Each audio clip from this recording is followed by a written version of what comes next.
HUT GKMI Pengharapan ke-33 dengan tema The Beauty of Brokenness.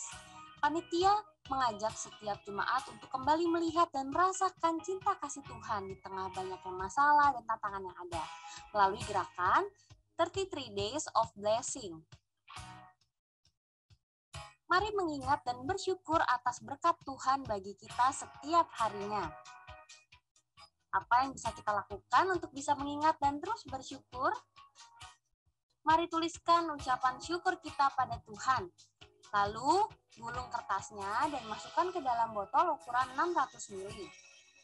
Lakukan itu selama 33 hari ya, mulai dari tanggal 2 Maret 2022 sampai dengan 3 April 2022. Kemudian, yuk hias botol berisi berkat dan ucapan syukur kita pada Tuhan. Habis dihias, apa sih yang harus kita lakukan? Botol yang sudah dihias, silakan dikumpulkan dalam bentuk foto, dikirim melalui WhatsApp di akun Melisa, maksimal tanggal 7 April 2022. Adapun kriteria penilaian, yaitu mengandung unsur 33 tahun, menarik, unik, dan colorful. Adapun juri penilai, partisipasi dari seluruh jemaat di GKMI Pengharapan. Pemenang diumumkan pada ibadah Paskah 17 April 2022. Semua komisi, yuk ikut. Gerakan yang kedua yaitu 3 days, 3 hours of prayer. Baru dengar atau belum paham apa itu? 3 days, 3 hour of prayer adalah sebuah gerakan atau kegiatan persekutuan doa malam yang bertujuan untuk saling mempererat anggota keluarga. Apabila dilakukan sendirian juga tidak mengurangi esensi dari persekutuan ini ya. 3 days yang dimaksud adalah 3 hari, yaitu tanggal 5 Maret, 19 Maret, dan 2 April. 3 hours yang dimaksud adalah 1 jam per persekutuan yang dilakukan. Dilakukan serentak pada pukul 7 malam pada tanggal-tanggal yang sudah ditentukan. Panduan akan dibagikan pada persekutuan berikutnya, dan setiap persekutuan akan memiliki panduan-panduan yang berbeda. Selamat bersekutu. Shalom. Selamat pagi Bapak Ibu Saudara sekalian yang dikasihi Tuhan Yesus. Kita akan mulai ibadah kita pada pagi hari ini. Saya percaya kita semua pagi ini bersuka cita. Saya percaya kita semua pagi ini siap menerima berkat Tuhan. Amin. Mari kita mau mengucapkan pujian, ucapan syukur kita kepada Tuhan untuk segala berkat rahmat-Nya yang sudah kita terima selama 1 minggu ini. Mari kita mengucap syukur untuk segala kebaikan Tuhan. Karena dengan mengucap syukur, kita boleh merasakan sukacita. Karena dengan mengucap syukur, kita boleh bergembira.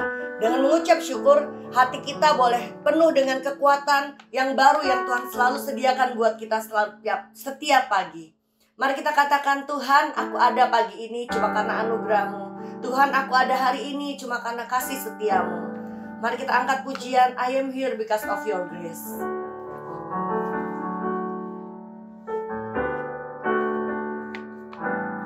I am here because of your grace.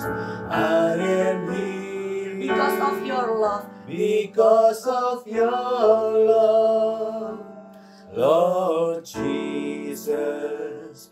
I am so thankful for your grace abounds to me. Sekali lagi katakan, I am here. I am here because of your grace. I am here because of your love, Lord Jesus. I am so thankful for your grace abounds to me. Katakan, thank you Jesus.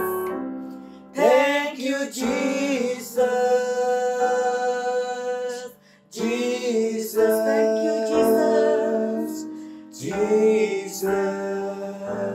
Thank you, Jesus. It's only by your grace that I could live today. Forever I will praise your name.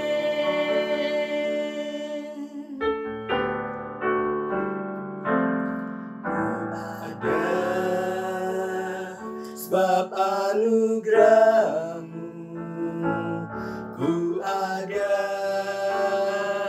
karena kasih-Mu, Tuhan Yesus.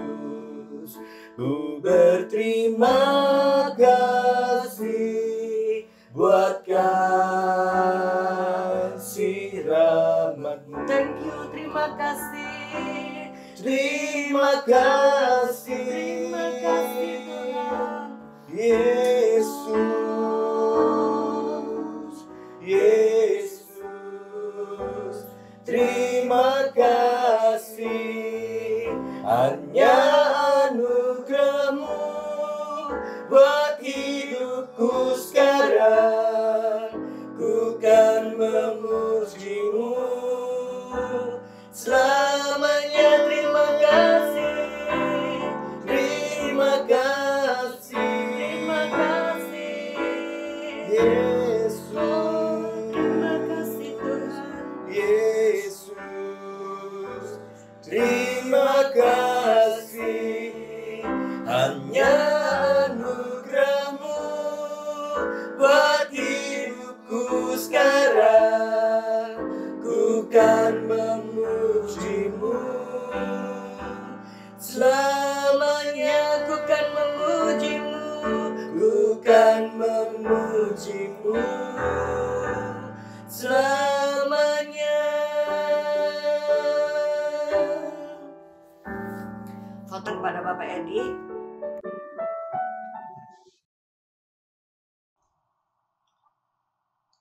Ibadah dan perjamuan kudus pada pagi hari ini kita mulai dengan pengakuan bahwa pertolongan kita datangnya daripada Tuhan yang menciptakan langit, bumi, dan segenap isinya, yang di dalam kasih dan kesetiaannya tidak pernah meninggalkan perbuatan buah tangannya.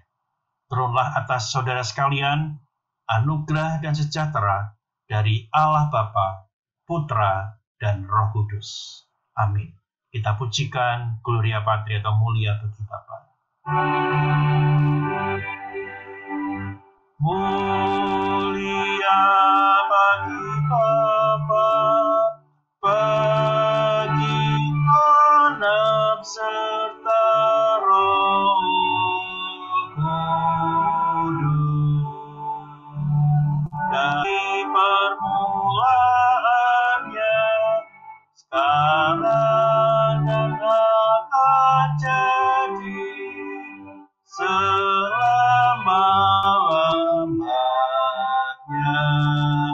Amin.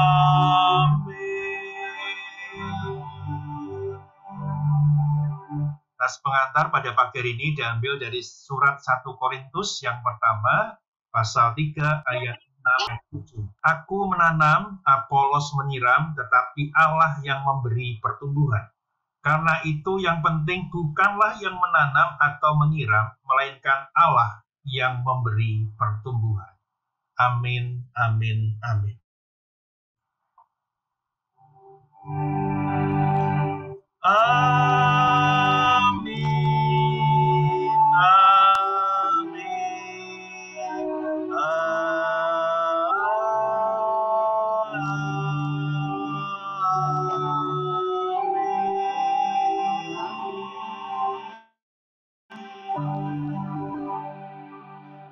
Waktu selanjutnya saya serahkan pada Dr. Gigi Monica beserta dengan keluarga yang memimpin ibadah kita di pagi hari ini. Dipersilahkan Bu Moni. Ya, mari kita dengarkan warta jemaat yang akan disampaikan oleh Saudara Elisa Senja.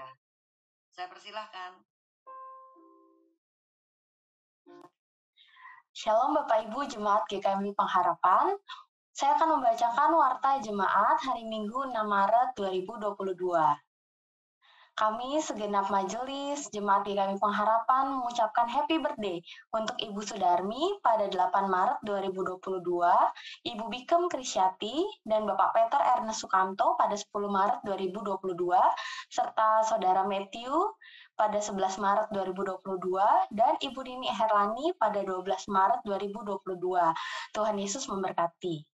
Happy wedding anniversary untuk Bapak Ibu Yunus, kiranya setiap kasih, sukacita, dan damai serta setiap penyertaan Tuhan terus ada dalam keluarga. Sakramen Perjamuan Kudus, pada kebaktian hari ini setelah firman Tuhan akan diadakan Sakramen Perjamuan Kudus. Jemaat dapat menyediakan roti dan anggur di rumah masing-masing. Warta Komisi Anak, hari ini ada ibadah anak jam 10 pagi melalui Zoom, mengundang segenap anak-anak sekolah minggu untuk bergabung. Kelas katekisasi, telah dibuka kembali kelas katekisasi untuk persiapan baptisan.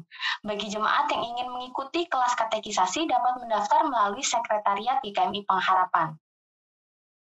Tukar pelayanan PGMW 1 pada hari Minggu 13 Maret 2022, GKMI Pengharapan mendapat jadwal pelayanan di GKMI Hidup Baru Cinere. Sedangkan GKMI Pengharapan akan dilayani oleh Pendeta Muda Adi Mustopo dari GKMI Immanuel Cabang Cilengsi. Doa dan karya untuk pembangunan sinode.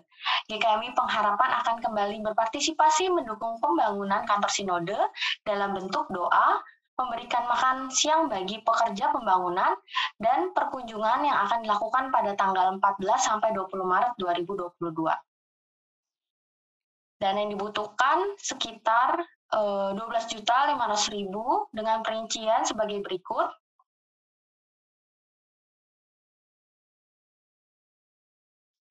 Persembahan dapat ditransfer ke rekening atas nama GKMI Pengharapan JKTYAY dengan nomor rekening 5440330489 BCA KCP Biak dengan disertai keterangan. Rencana anggaran biaya HUT GKMI Pengharapan ke-33. Antara lain, keperluan dekorasi sebesar 2.500.000 untuk keperluan perayaan dan juga movement yang diadakan 1 juta, si ibadah serta untuk acara yaitu 3 juta, si konsumsi 3.400.000 rupiah, si desain dan publikasi sebesar 4.100.000 ditambah dengan 400.000 serta biaya cadangan ataupun lain-lain sebesar 3 juta. Adapun total kebutuhan biaya yang dibutuhkan sebesar 17.400.000 rupiah. Saat ini sudah ada saldo dari acara-acara gereja sebelumnya, yaitu 10 juta dengan persembahan yang telah diberikan oleh jemaat sebesar 650.000, sehingga kekurangan dana sebesar 6.750.000. Mengajak setiap jemaat untuk sama-sama mendukung dalam doa serta dana. Warta selanjutnya akan ditampilkan dalam bentuk video. Mari kita saksikan.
Sekian warta jemaat hari ini. Saya serahkan kembali kepada Dr. Gigi Monica yang memimpin ibadah. Terima kasih. Mari kita akan masuk dalam doa syafaat. Kita akan persiapkan hati kita untuk doa syafaat. Kita akan nyanyikan satu pujian, Give Thanks.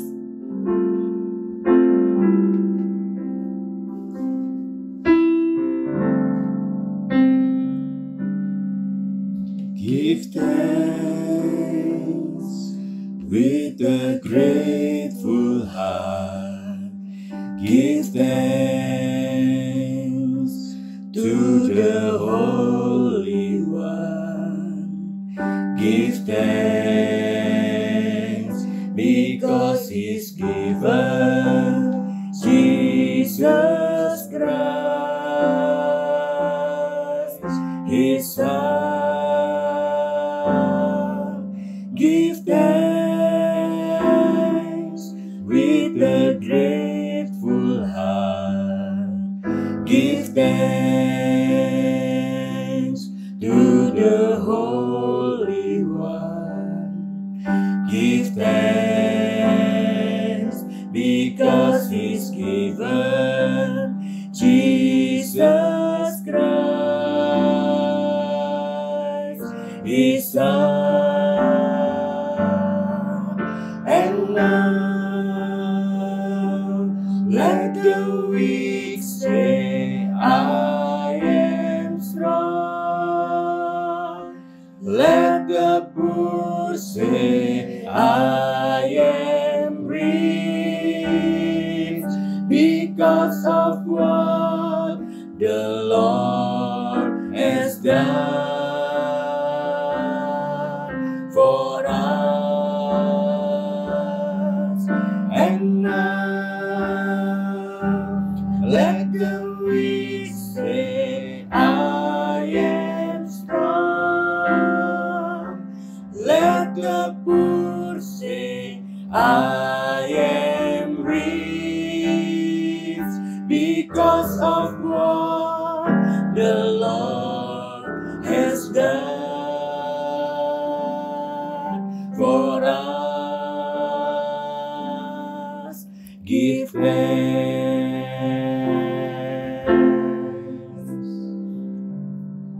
Saya serahkan kepada Ibu Ingriani.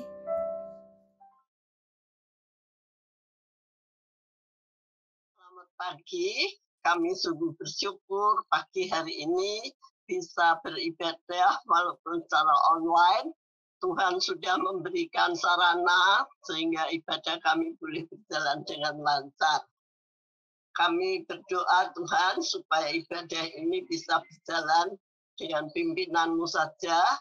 Engkau hadir di hati kami masing-masing, di rumah kami masing-masing.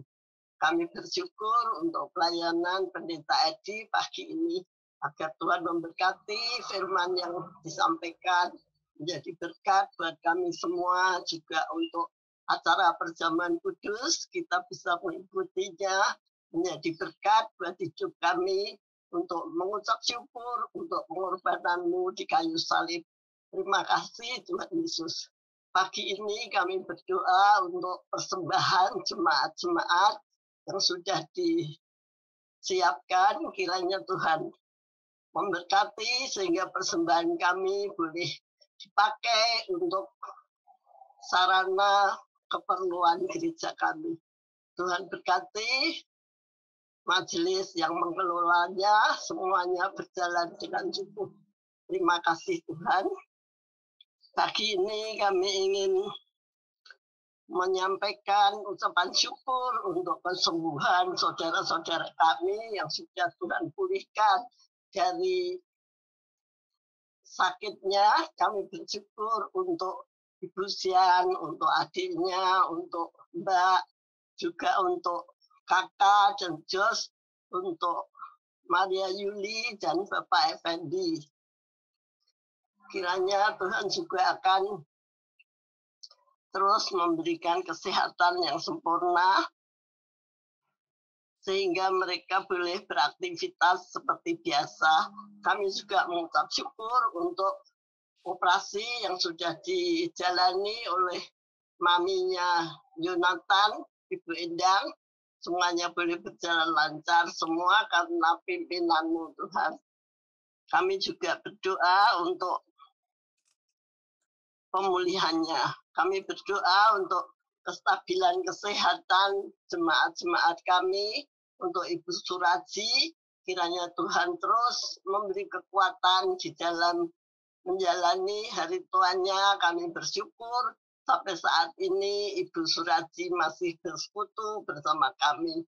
Kami bersyukur untuk keluarga Pak Iwan yang merawatnya. Tuhan berkati seluruh keluarganya. Kami juga berdoa untuk Ibu Manurung, kiranya Tuhan juga yang memberi kekuatan.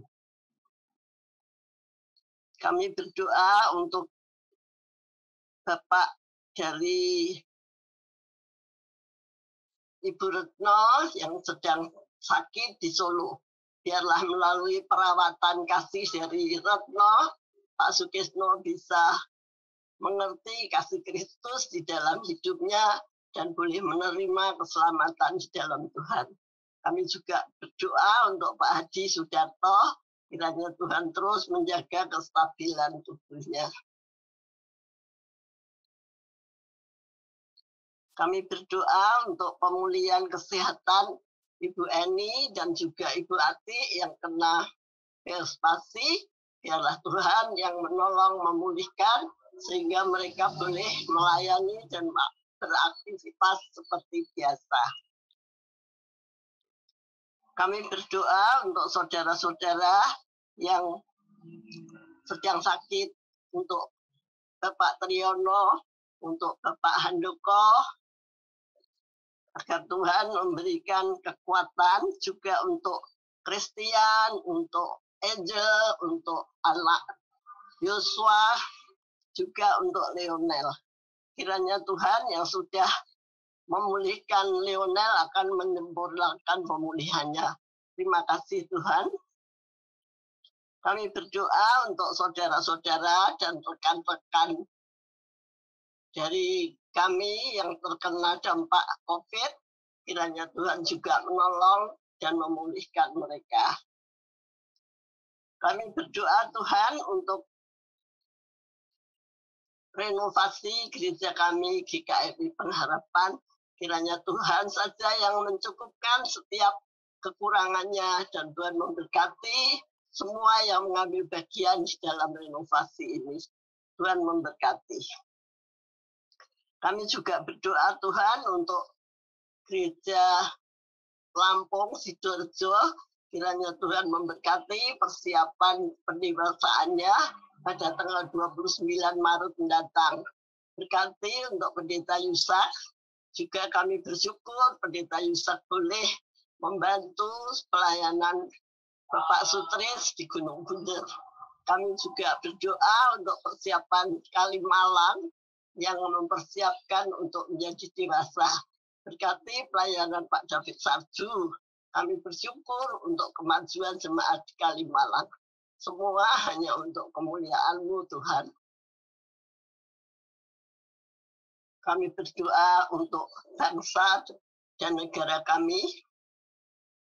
Kami berdoa kiranya Tuhan memberikan hikmat kepada Presiden kami, semua pejabat yang mendukungnya.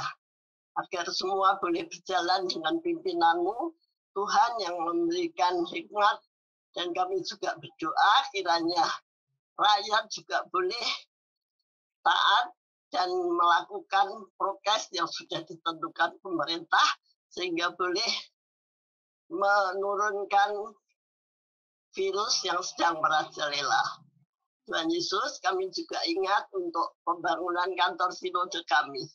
Kiranya Tuhan juga yang memberkati GKMI Pengharapan yang mendapat giliran mengambil bagian di dalam membantu penyelesaian gedung kantor sinode kami. Biarlah Tuhan akan memberkati kami semua dengan segala persiapannya.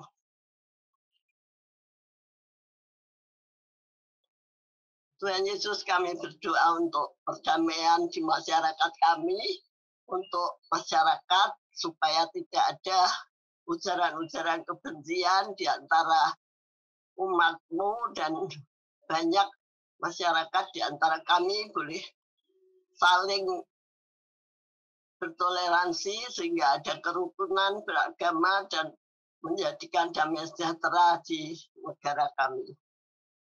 Kami berdoa Tuhan supaya pandemi ini boleh semakin berkurang dan kami boleh beraktivitas seperti biasa. Biarlah penyebaran virus corona ini boleh bisa diatasin melalui vaksinasi yang masih terus dilakukan, juga booster yang sedang digalakkan. Kiranya Tuhan yang mempersiapkan. Kami bersyukur untuk segala fasilitas yang sudah disediakan oleh pemerintah kami. Kami berdoa untuk pembangunan infrastruktur demi kebaikan perekonomian rakyat Indonesia ini. Kiranya Tuhan memberkati semua boleh berjalan dengan pimpinan-Mu. Terima kasih Tuhan. Kami ingat untuk rencana pemerintah untuk memindahkan ibu kota kami. Banyak masalah yang dihadapi, banyak tantangan, tetapi kami yakin kalau semua itu kehendak-Mu boleh terjadi dengan pimpinan-Mu. Berikan hikmat kepada semua yang melakukan kegiatan ini, agar Tuhan yang memberikan hikmat dan bijaksana sehingga semua boleh berjalan dengan aman. Kami juga berdoa Tuhan untuk bencana alam yang terjadi di berbagai wilayah. Kami juga bersyukur untuk keterlibatan MDS yang boleh terlibat dalam pelayanan membantu bencana alam di berbagai tempat. Kiranya Tuhan mencukupkan dana yang diperlukan dan semuanya itu hanya untuk kemuliaan bagi nama-Mu, menyatakan kasih Kristus kepada semua umat-Mu yang terdampak bencana alam. Marilah kita tutup doa ini dengan doa bersama. Bapa kami yang di surga, dikuduskanlah nama-Mu. Datanglah kerajaan-Mu, jadilah kehendak-Mu di bumi seperti di surga. Berikanlah kami pada hari ini makanan kami yang secukupnya. Dan ampunilah kami akan kesalahan kami, seperti kami juga mengampuni orang yang bersalah kepada kami. Dan janganlah membawa kami ke dalam pencobaan, tetapi lepaskanlah kami daripada yang jahat. Karena Engkaulah yang punya kerajaan dan kuasa dan kemuliaan sampai selama-lamanya. Amin. Saya kembalikan kepada Ibu Monik. Terima kasih.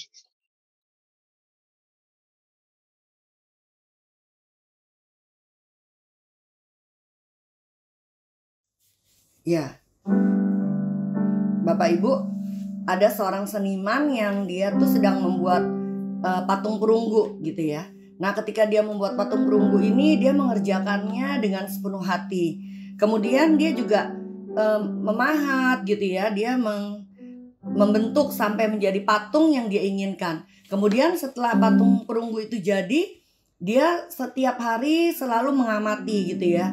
Dia lihat mana yang kurang gitu, dihaluskan, kemudian dipoles lagi gitu, sampai patung perunggu itu jadi bersinar gitu ya, jadi kelihatan indah dan bagus.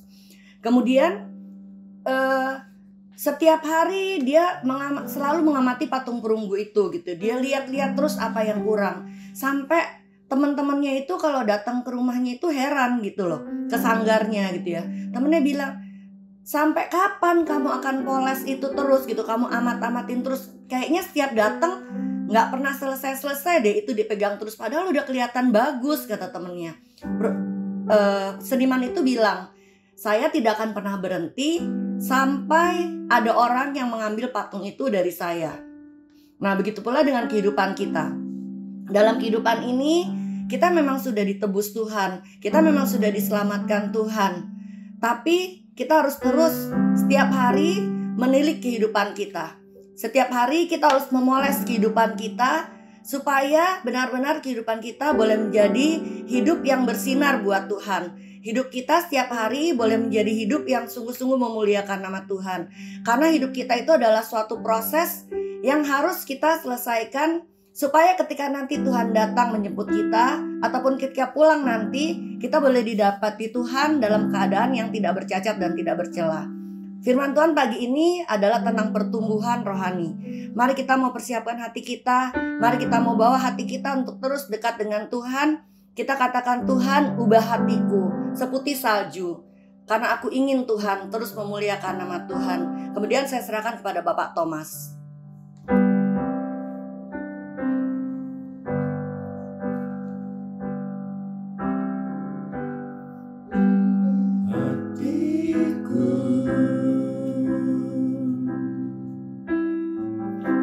Seputih salju,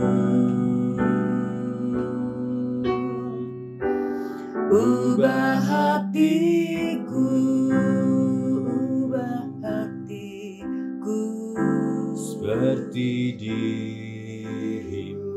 Ubah hatiku,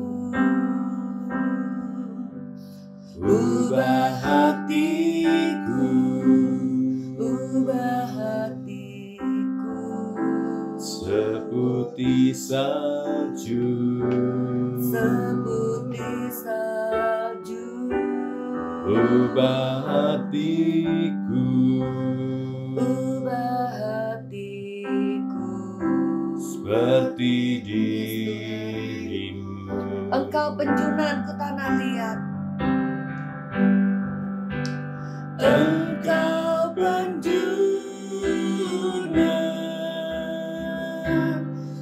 tanah liat,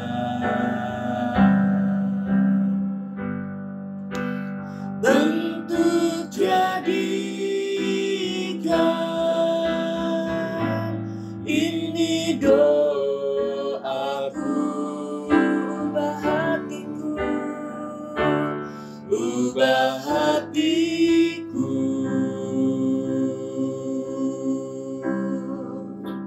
seputih salju.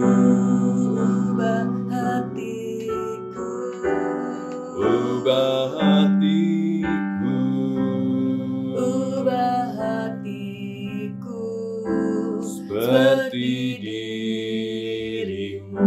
Ubah hatiku, ubah hatiku seputih salju.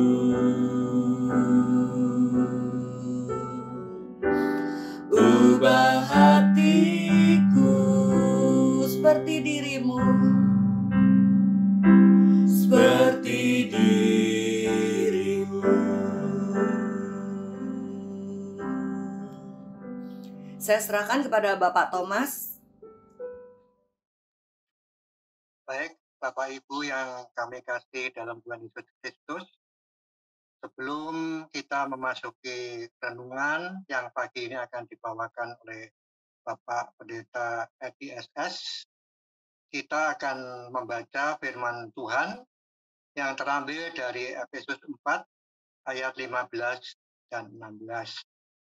Sebelum kita membaca firman Tuhan, marilah kita berdoa terlebih dahulu. Tuhan, Bapa yang ada di dalam surga, kami mengucap syukur dan terima kasih pada pagi ini kami boleh mempunyai kesempatan untuk berkumpul bersama, untuk mendengarkan firman-Mu ya Tuhan. Mohon berkat dan anugerah-Mu, supaya firman yang kami baca itu dapat untuk tetap ada dalam hati kami dapat mengingat dan melaksanakannya setiap hari. Mohon juga Tuhan, pada pagi ini kiranya Tuhan memberkati semua yang akan disampaikan oleh Bapak Pendeta Edi SS. Biarlah semuanya Tuhan, kami boleh mengerti, kami boleh memegangnya, dan kami boleh melaksanakannya setiap saat sesuai dengan kehendak dan rencana-Mu. Tuhan, kami naikkan doa kami ini hanya di dalam nama Tuhan kami, Yesus Kristus, Juru Selamat kami yang hidup. Marilah Bapak Ibu, kita membaca ayat firman Tuhan yang terambil dari Efesus 4, ayat 15 dan 16. Efesus 4, ayat 15 dan 16, demikian firman-Nya. tetapi dengan teguh berpegang kepada kebenaran di dalam kasih. Kita bertumbuh di dalam segala hal ke arah Dia, Kristus, yang adalah kepala.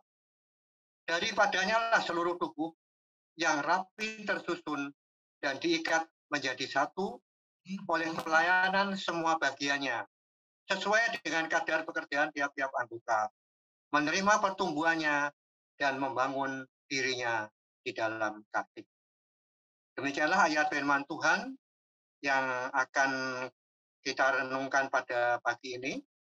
Waktu selanjutnya saya serahkan kepada Bapak Pendeta Edi S. Silakan Pak Edi. Terima kasih Pak Thomas yang sudah berdoa dan membacakan firman Tuhan bagi kita semua. Ya Bapak Ibu sekalian, sebelum saya menyampaikan firman Tuhan, izinkan saya menyapa bagi setiap kita.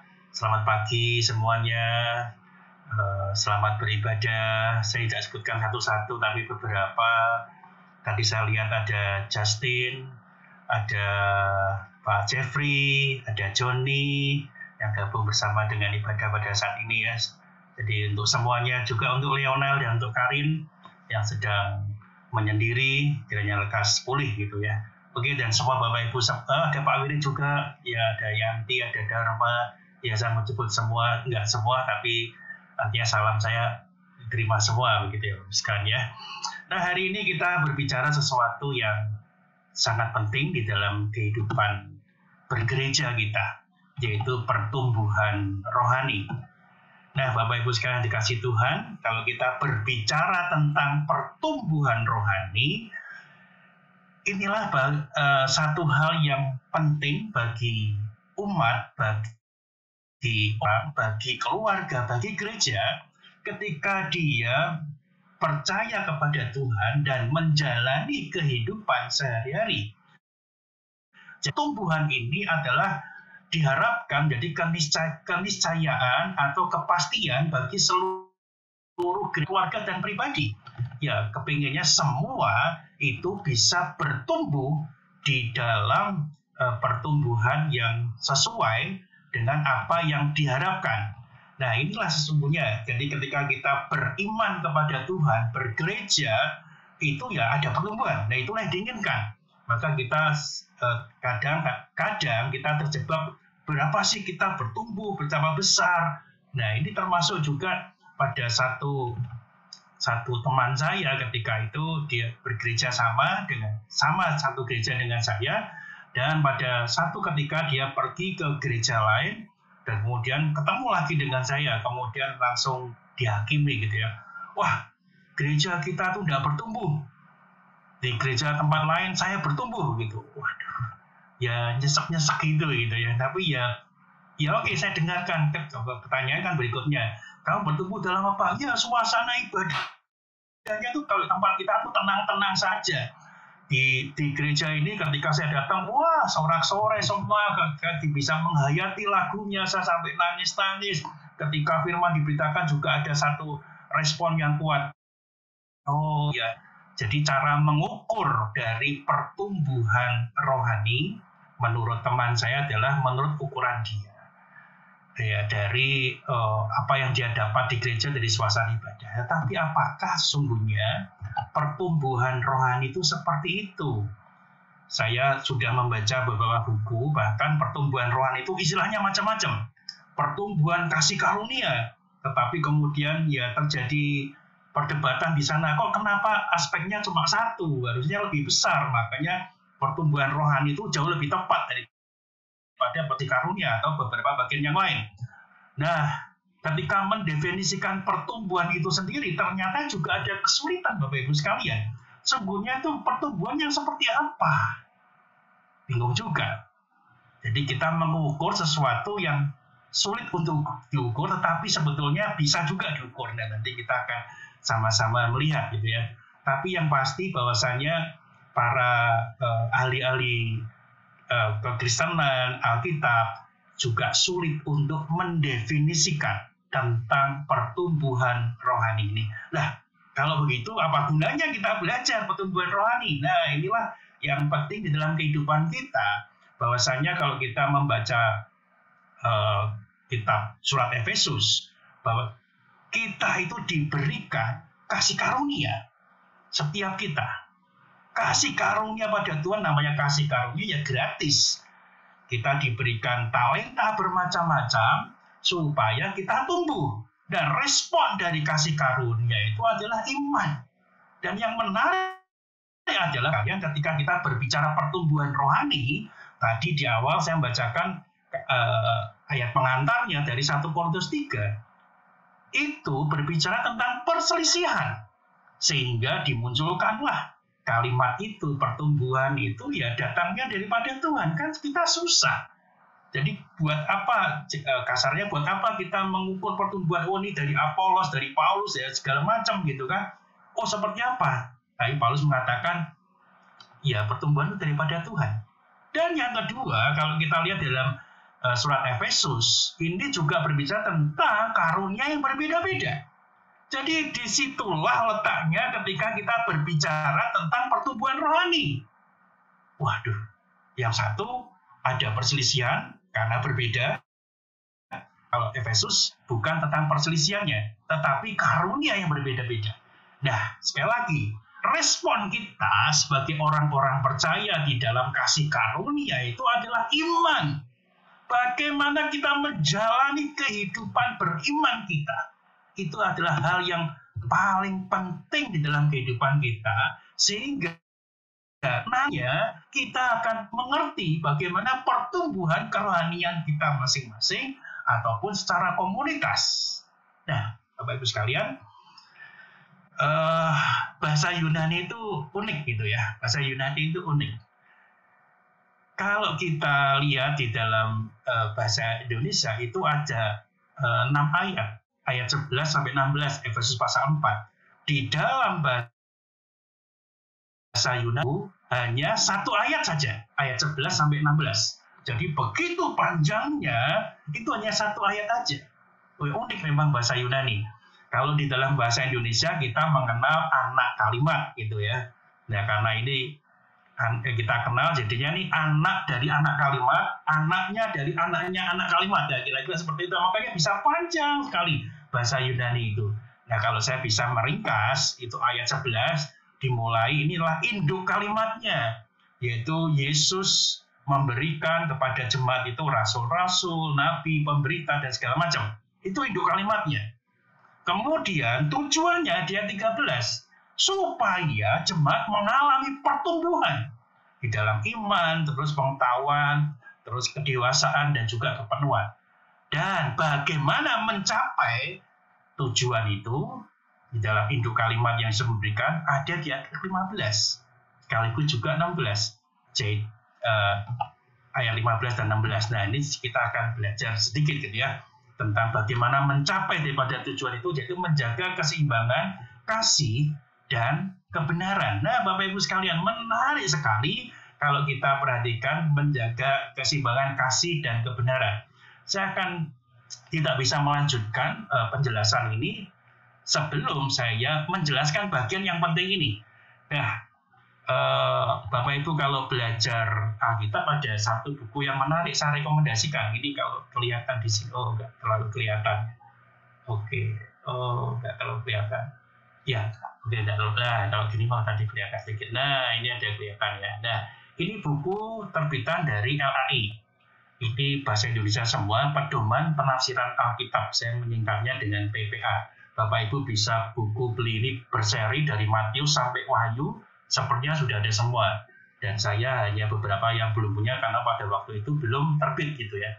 Jadi saya punya seri Perjanjian Baru semua. Jadi kebanyakan Matius itu tebelnya lumayan.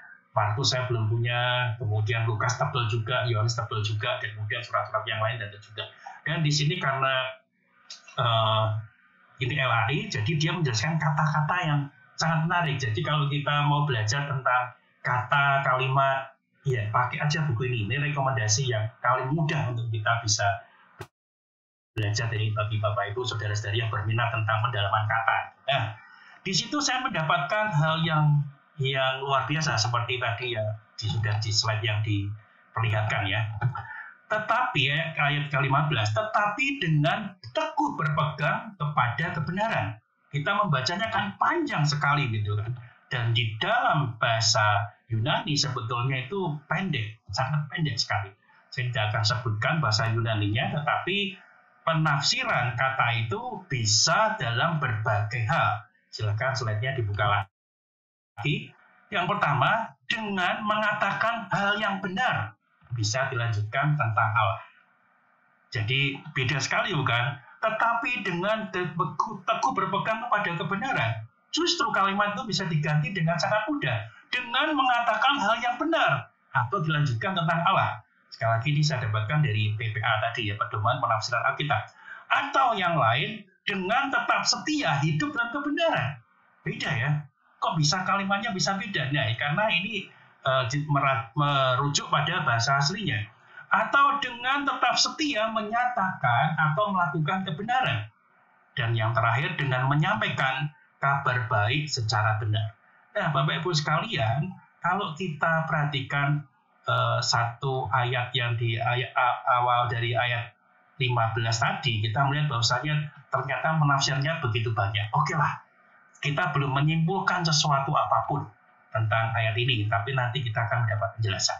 Kita lanjutkan ayat itu kemudian di dalam kasih, betul kan? Tetapi dengan teguh berpegang kepada kebenaran di dalam kasih. Nah, Bapak Ibu coba perhatikan ayat 15 ini, Alkitab Bapak Ibu masing-masing, itu kan bacanya kan panjang sekali. Saya akan coba membacakan seperti ini. Tetapi dengan teguh berpegang kepada kebenaran di dalam kasih, kita bertumbuh di dalam segala karena Dia. Kita bisa membaca demikian.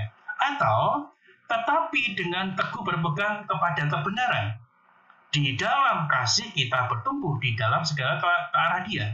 Jadi bisa kita tafsirkan dalam dua hal. Yang pertama, kebenaran di dalam kasih, kalau kita membacanya setelah kasih itu baru kalimat yang lain. Atau kita di dalam kasih kita bertumbuh. Nah, ini kan membingungkan bagi setiap kita. Bagaimana kita membaca di dalam kasih itu? Nah, Bapak Ibu sekalian dikasih Tuhan. Nah, inilah pentingnya bagi setiap kita untuk belajar kitab itu ya. Nah, kita lihat lagi yang lebih lengkap lagi ayat yang ke-15. Jadi silakan slide-nya dibuka lagi. Yang berikutnya. Nah, tetapi dengan teguh berpegang kepada kebenaran di dalam kasih. Nah, ini penafsiran saya begitu kan. Kemudian dalam kasih, kemudian kita bertumbuh dalam hal skala Dia. Jadi antara kebenaran dan kasih itu menjadi satu. Jadi kebenaran di dalam kasih. Dan ini didukung oleh teks di dalam bahasa Inggris. Hampir seluruh teks dalam bahasa Inggris menerjemahkannya speaking the truth in love. Terus pakai koma. Jadi kan berhenti. Bukan speaking the truth, koma, kemudian in love. Nah, berikutnya enggak. Tetapi berhentinya di dalam bahasa Inggrisnya in love, kemudian koma. Nah, kita jadi speaking the truth in love, kita bisa terjemahkan mengatakan kebenaran di dalam kasih. Nah, ini cocok kan Bapak Ibu sekalian. Jadi ini teks bahasa Inggris hampir semua seperti itu. Speaking the truth in love. Nah, kita lihat kalau tadi di dalam apa yang disampaikan oleh PPA tadi kan ada mengatakan kebenaran. Nah, sekarang kita mengerti. Jadi ketika kita membaca tetapi dengan teguh berpegang kepada kebenaran di dalam kasih, kita membacanya mengatakan kebenaran di dalam kasih. Nah, sampai di sini kita mendapat, ternyata Alkitab kita begitu kaya, dari satu kalimat itu kita bisa belajar banyak. Nah, di sini kita mendapati bahwasanya kita harus mengatakan kebenaran itu di dalam kasih.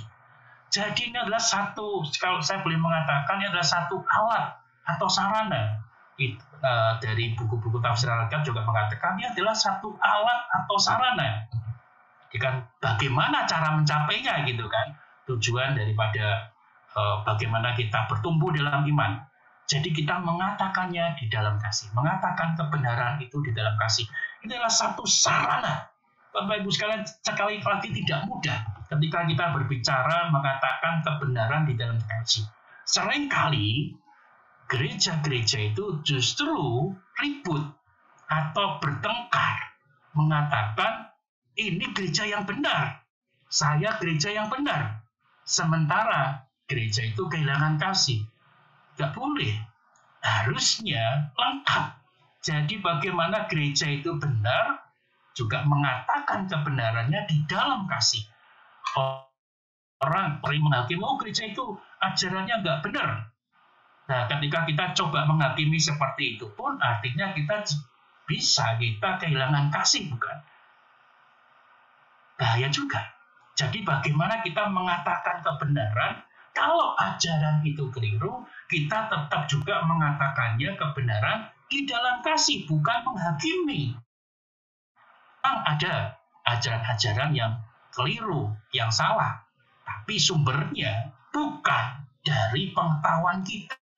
Mari kita mendasarinya semua dari Alkitab, supaya kalau kita mengatakannya ada dasarnya yang kuat. Ini loh Alkitabnya mengatakan seperti ini, bukan saya mengatakan bukan karena ajarannya nggak cocok dengan ajaran gereja kita, lalu kita mengatakan itu ajaran yang keliru. Oh sebentar, kita bukan mengatakan di dalam kebenaran. Nah, aplikasi Tuhan. Sekali lagi kita belajar sesuatu yang penting. Tadi saya sebutkan ayat 11 sampai ayat 16. Induknya bagaimana Yesus dia mengatakan, dia memberikan perintah kepada para pengajar, nabi, dan pemberita dan segala macam. Kemudian tujuannya jelas bagaimana bertumbuh secara iman dan yang lain dan berikutnya. Dan caranya bagaimana? Ayat 15 dan 16. Nah, di dalam caranya itu kita mendapati juga bukannya cara saja seperti tadi menyatakan kebenaran di dalam kasih, tetapi kita mendapati, kalau boleh saya mengatakan, pertumbuhan rohani itu ada dua bagian. Ada dua bagian. Yang pertama adalah bertumbuh di dalam segala hal. Nah, ini menarik sekali kalau kita berbicara bertumbuh di dalam segala hal. Ini didukung. Nanti kita bisa lihat ayat ke-13. Sampai kita semua. Artinya ada bagian daripada kita. Bukannya satu aja. Dan ayat 16 seluruh tubuh. Jadi mengatakan bahwasanya bertumbuh di dalam segala hal. Termasuk itu adalah orang-orangnya atau kita. Nah, Bapak Ibu sekalian, kita mengatakan apa sih bertumbuh? Apakah dalam konsep kita itu gereja yang besar? Maksudnya secara fisik gerejanya itu besar? Atau jemaatnya banyak? Dengan demikian kita boleh mengatakan itu gereja yang bertumbuh. Bapak Ibu sekalian, enggak seperti itu konsepnya. Enggak seperti itu konsepnya sekali lagi. Bertumbuh itu bukan gereja yang fisiknya besar. Maksudnya luas. Gerejanya megah. Atau jemaatnya ribuan, puluhan ribu, atau ratusan ribu. Bukan. Bukan seperti itu. Ada satu ketika, rekan saya, dia mengatakan, oh di gereja saya itu ketika ada pergantian majelis, kemudian satu ketika dia ngomong, wah gereja kita sekarang anggotanya sekian, kemudian dirancang, ini kan majelisnya 3 tahun, ya mirip-mirip dengan kita gitu ya. Bagaimana nanti setelah 3 tahun, jemaat gereja kita 3 kali lipat jumlahnya. Wah, ini PR yang tidak mudah gitu kan. Jadi ini satu jebakan juga. Ternyata gereja-gereja lebih memperhatikan dalam konsep bertumbuh itu adalah perkembangan jumlah atau pelipat gandaan jumlah orang-orang yang ada di gereja. Nah, kemudian banyak rencana justru ini bagaimana mengatur bagian ini bla bla bla bla supaya bertambah 3 kali lipat. Dan kemudian teman saya juga mengatakan setelah 3 tahun jangankan mengalami pertumbuhan 1% saja, stagnan. Bahkan beberapa jemaat bahkan pergi. Nah, Bapak Ibu sekalian, tidak mudah bukan? Ketika kita berbicara tentang bertumbuh di dalam segala hal ini, kebenaran di dalam kasih itu menjadi poin penting. Bagaimana cara mencapai tujuan dari gereja yang punya iman dan segala macam seperti itu, bertumbuh di dalam iman dan segala macam. Harus ada kebenaran di dalam kasih. Ini sangat menarik. Jadi kalau kita berbicara konsep gereja kita, besar dulu, kemudian benar. Bahaya. Bahaya. Saya bisa mengatakan bahwasanya dampak negatifnya gereja itu harus benar dulu, baru besar. Berbeda ya sekalian, hanya beda N dan S tapi berbeda. Bukan besar dulu dan kemudian benar. Tetapi bagaimana gereja itu benar lebih dahulu, tepatnya benar di dalam kasih, karena kebenaran kasih, dan kemudian menjadi besar. Jadi apa sih sebenarnya yang harus kita perjuangkan? Ya kebenaran itu sendiri. Dan inilah makanya kita bisa bertumbuh. Nah, saya mengingatkan kita semua. Kita punya visi dan misi yang jelas sampai dengan tahun 2029. Bapak Ibu sekalian, bukan satu kebanggaan. Tetapi ya memang harus dibanggakan. Kita punya arah yang jelas. Silakan slide-nya bisa dibuka. Nah, ini bukan hal yang baru, bukan bagi setiap kita, bukan. Ini sudah dibuatkan oleh Pak Theo dalam satu ringkasan bagus sekali. Sepertinya seperti gini saja, tetapi ini maknanya dalam dan kita yang 9 tahun mulai tahun 2020 kita akan melangkah bersama-sama. Bagaimana cara kita meraih pertumbuhan itu? Nah, tahun 2020 sampai 2023 itu adalah pribadi yang berakar. Kemudian berikutnya pribadi yang bertumbuh. Dan tahun yang ketiga pribadi yang berbuah. Jadi tahun ini adalah pribadi yang Bapak sekalian, saya respon ya. Pribadi yang bertumbuh. Nah, tepat sekali. Jadi 2021 sampai dengan 2022 pribadi yang bertumbuh. Ini sekaligus koreksi saya ketika saya waktu itu berkhotbah, saya lupa ya, tepatnya ya saya keliru. Nah, saya ingin luruskan sekali lagi supaya kita ada di dalam track yang sama, jalan yang sama. Sekarang ini kita bersama-sama belajar pribadi yang bertumbuh seperti apa. Nah, kita punya misi yang diringkas dengan 6P dan kita punya tata nilai yang membaik tadi. Jadi jelas komunitas, kalau visi kita jauh ke depan, jadi komunitas murid Kristus, Yesus Kristus yang berakar dan bertumbuh dan berbuah. Dan inilah peta perjalanan transformasi di KPM Pengharapan tahun 2020 sampai dengan 2029. Bukan sekalian. Setahun kemudian kita menunggu. Wah, ini kita tahun apa nih? Ada kan yang seperti itu, kemudian ditetapkan bersama tidak. Tapi kita sudah memutuskan sampai dengan tahun 2029. Ini loh, peta transformasi kita seperti ini perjalanannya. Pada suatu ketika saya berjumpa dengan teman-teman bukan pendeta ini ya. Kemudian mereka membanggakan gerejanya. Tahun ini saya adalah tahun, belah disebutkan seperti itu. Tahun kemarin kita menjalankan tahun ini, bla bla. Gereja pagi apa nih? Waduh, mengerikan juga gitu kalau konsepnya udah bagus semua gitu kan. Wah, ini ngeri juga bisa seperti itu. Dan kemudian saya jelaskan, kami mengerjakan bersama-sama sampai dengan tahun 2029. Anda mau tanya tahun berapa, saya bisa jawab. Bingung dia. Wah, tahun depan kamu tahun apa? Oh, nggak tahu. Nanti kita tunggu sampai akhir tahun dan awal tahun baru kami tahu tuh tahun apa, seperti itu. Dan mau dibanggakan, tetapi kita sudah ada di track yang tepat. Kita ngerti, jadi Bapak Ibu sekalian pahami diagram yang sederhana ini, tapi bukan yang sederhana, yang gampangan. Tidak, ini nyusun tidak gampang. Tapi kita nyusun bersama-sama dan kita sudah setujui bersama di dalam rapat jemaat dan kita sudah sampaikan, majelis sudah menyampaikan, yuk kita jalan sama-sama. Digambarkan seperti kapal dan berlayar. Ini kita masuki tahun kedua. Masih 7 tahun perjalanan yang cukup panjang. Dan mari kita bersama-sama berlayar. Nah, Bapak sekalian, ini lihat slide berikutnya. Inilah gambaran kita supaya kita mengerti. Ini kan saya ambil yang 3 tahun. Yang pertama, pribadi ya. Pribadi yang berakar 2020 sampai 2021 dan sekarang 2021 sampai dengan 2022 pribadi yang bertumbuh. Kenapa saya sebutkan sekarang? Oh, ini 22 kan harusnya udah habis. Iya, kita nanti sampai dengan November karena majelis itu kan akhir tahun gitu ya, November itu mulai. Jadi kita selesai itu terus kita ganti lagi tahun yang ketiga. 2022 sampai dengan 2023. Semuanya dimulai dari bulan November. Nah, Bapak sekalian, kita semakin ngerti, oh gereja kita itu kapalnya lagi di sini nih. Jadi kalau ditanya, kita angkat aja berakar, bertumbuh, berbuah. Pribadi, keluarga, komunitas, atau gereja. Nah, sekarang kita tahun pertama pribadi semua. Langsung harusnya kita sudah langsung hafal. Sekaligus ini juga jadi patokan bagi saya juga. Saya harus menghafal bagian ini, tapi bukan hanya menghafal, bagaimana kita menghidupi. Nah, di dalam kita melakukan pribadi yang bertumbuh itu, sekali lagi kita ada misi yang nampe tadi. Bagaimana penyembahan, persekutuan, pengembalaan, pengajaran, pelayanan, penyampaian kabar baik. Itu silakan slide berikutnya bisa. Nah, saya gambarkan itu seperti prisma.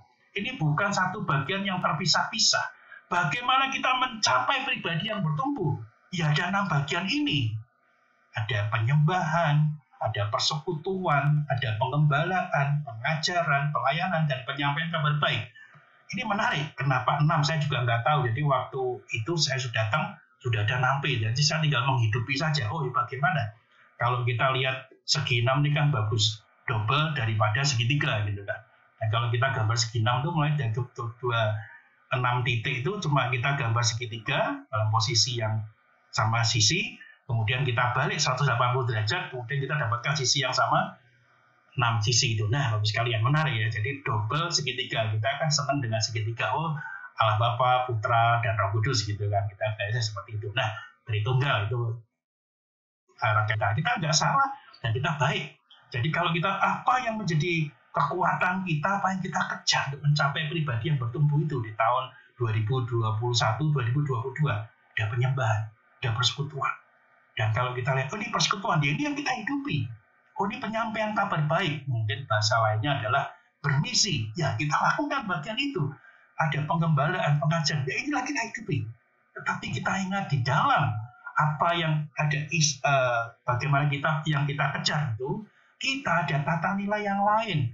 Bukan hanya sekedar itu, tapi ada tata nilai itu membaik. Mungkin kita sudah hafal, kita terus promosikan terus membaik, ketika pengharapan membaik, gitu kan. Itu tata nilai di dalam bergereja kita.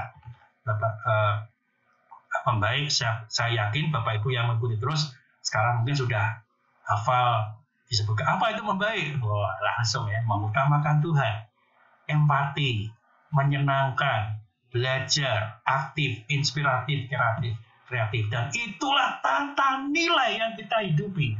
Jadi kita tujuannya jelas tahun ini. Pribadi yang bertumbuh. Apa saja yang kita yang kembangkan bertumbuh? Penyembahan, persekutuan, pengajaran, pengembalaan, pengajaran, dan yang lain berikutnya. Nilai-nilai yang dihidupi apa? Membaik. Wah, Bapak Ibu sekalian. Gereja kita nggak main-main loh. Serius kita mengarahkan diri ke depan dengan sesuatu yang sangat baik. Kalau ini bisa kita rangkul bersama, kita lakukan bersama, saya pikir gak ada alasan untuk kita mengatakan gereja kita bertumbuh. Nah, secara ringkas, silakan di slide berikutnya. GKMI Pengharapan tahun 2021-2022 tepatnya, ini saya salah ketik, masih bisa salah juga ya. Pribadi yang bertumbuh dalam 6P, bla bla bla segala macam dengan tata nilai membaik. Simpel kan, sederhana aja. Jadi GKMI Pengharapan tahun 2021-2022 itu apa?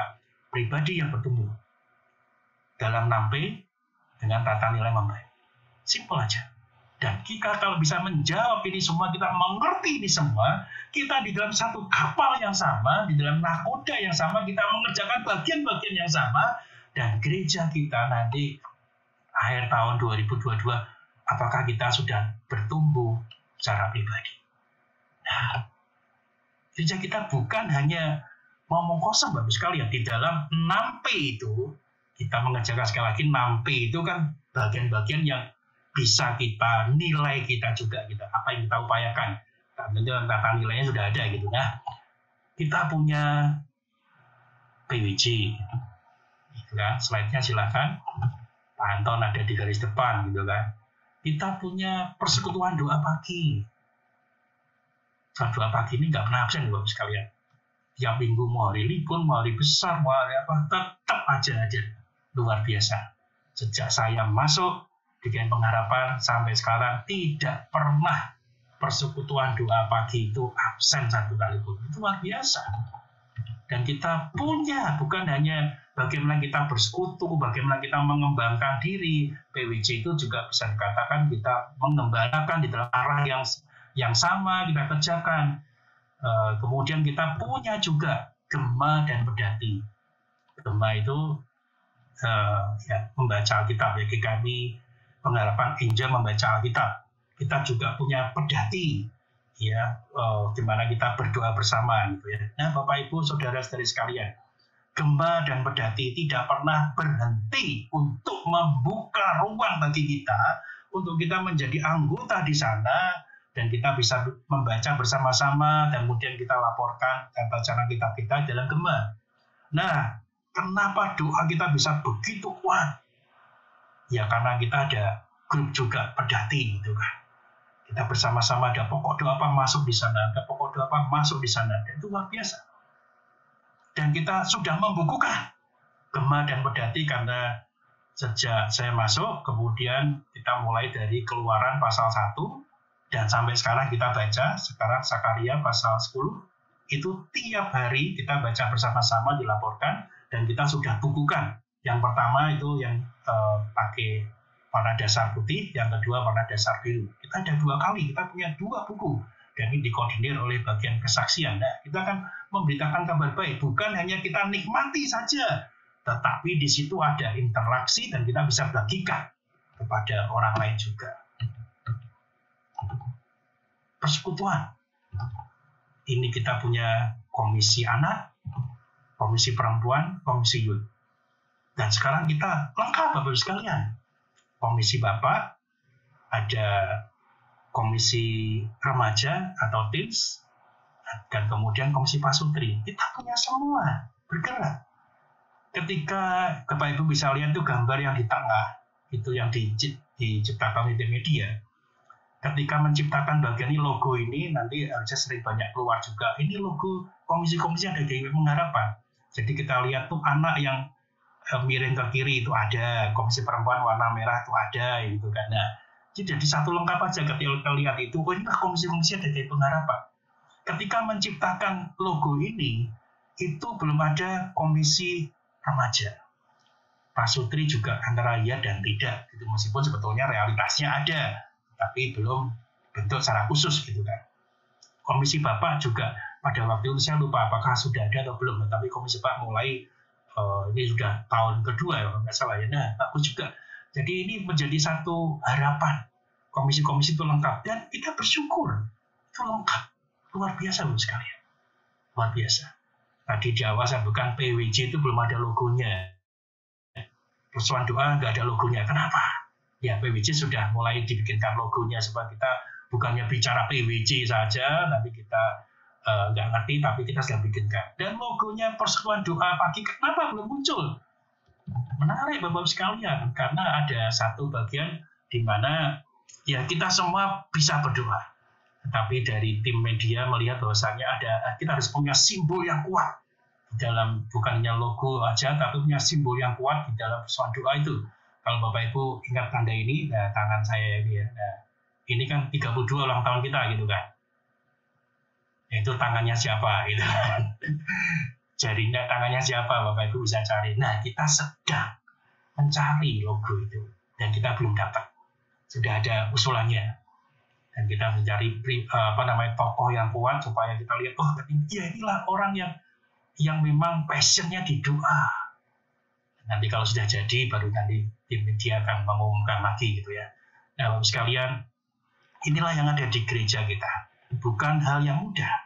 Dan sekarang kita juga lagi bergerak juga untuk kita 33 tahun.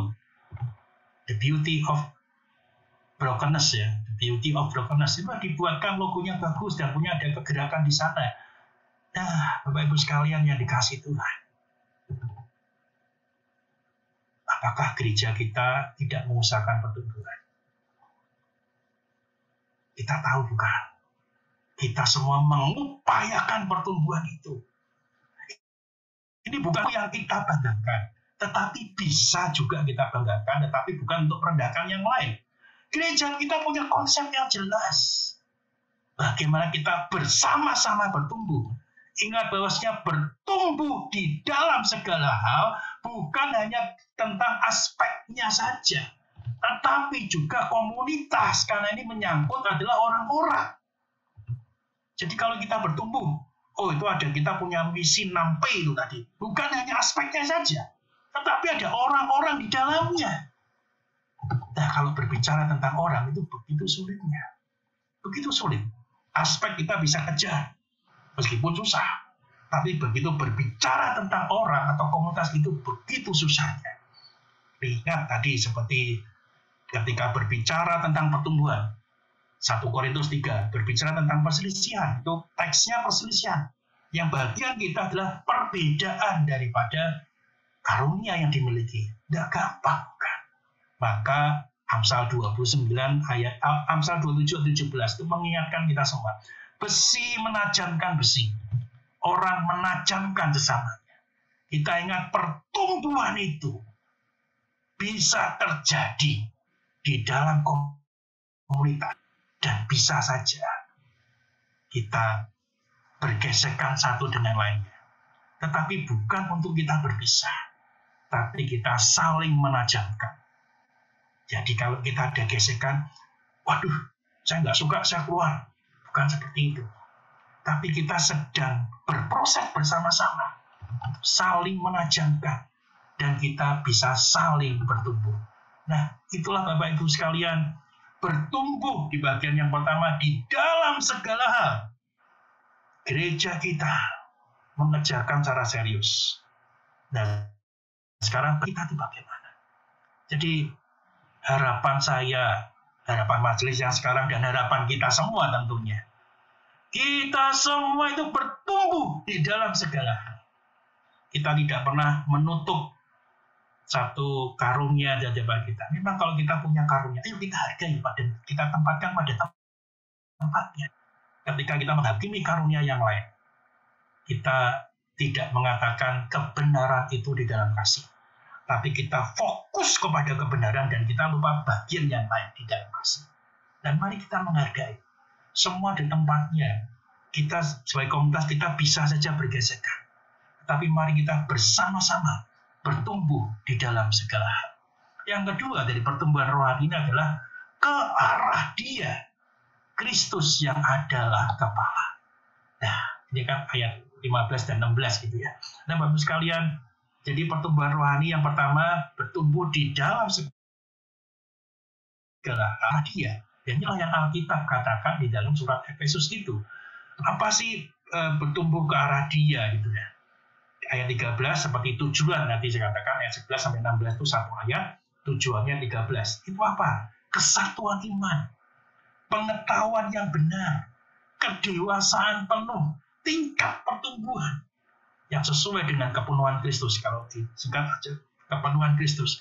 Jadi kalau kita boleh mengatakan pertumbuhan ke arah Dia, ya kita punya iman yang terarah kepada Kristus. Pengetahuan yang benar, bukan tentang doktrin gereja, tetapi bagaimana pengetahuan yang benar itu ke arah Tuhan, ke arah Kristus. Kalau kita mengakui Kristus adalah Tuhan, benar. Kristus mati di kayu salib, benar. Kristus kematian, benar. Ya itulah pengetahuan yang benar. Kedewasaan penuh ke arah Tuhan. Dan juga kepenuhan Kristus. Itulah yang diharapkan Bapak-Ibu sekalian. Ketika kita bertumbuh, tetapi bukan ke arah Dia. Jangan kita keliru. Kita punya program, kita punya rencana.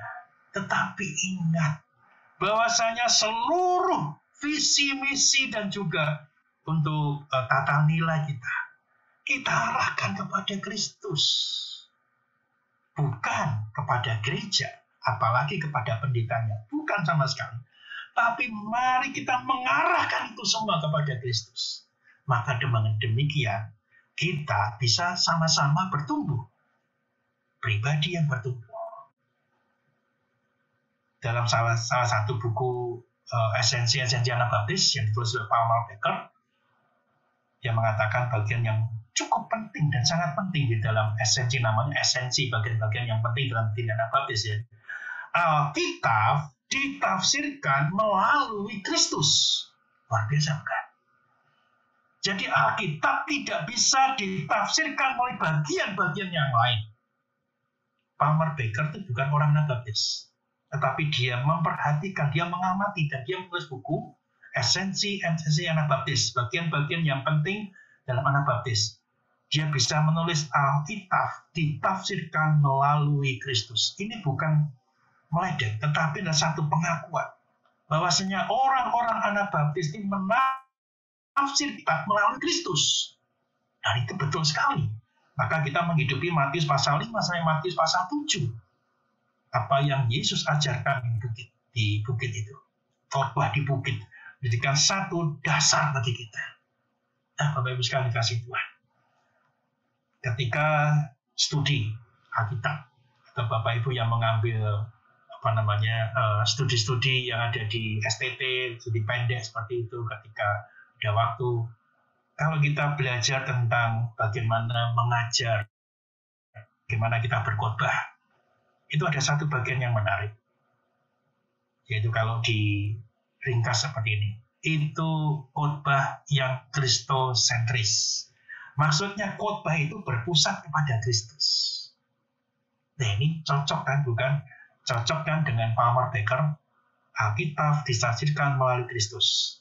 Jadi pusatnya dari pemberitaan firman Tuhan itu adalah Kristus, yang kristosentris. Jadi semuanya berpusat kepada Kristus.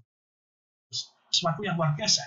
Nah kalau kita memang ini kita diamati oleh orang lain dan kita harus sadar bagian itu bagian yang penting daripada orang-orang Anabaptis, dan mari kita kembali ke khotbah yang dasarnya dan pusatnya adalah Kristus. Orang bisa berkhotbah macam-macam, tapi kita juga bisa menilai apakah dasarnya daripada Kristus. Jebakan daripada pemberita firman seringnya ingin menjadi besar, terkenal, tapi lupa bahwasanya harusnya benar dulu, baru besar. Orang bisa merintis pengkhotbah, wah bisa jadi terkenal. Udah bener nih, kemudian jadi besar. Tapi karena besarnya kemudian lupa, khotbahnya tidak difokuskan kembali kepada Kristus. Demi kebesarannya dia membuat teori-teori sendiri. Nah, sayang sekali dia terjebak dengan kebesarannya.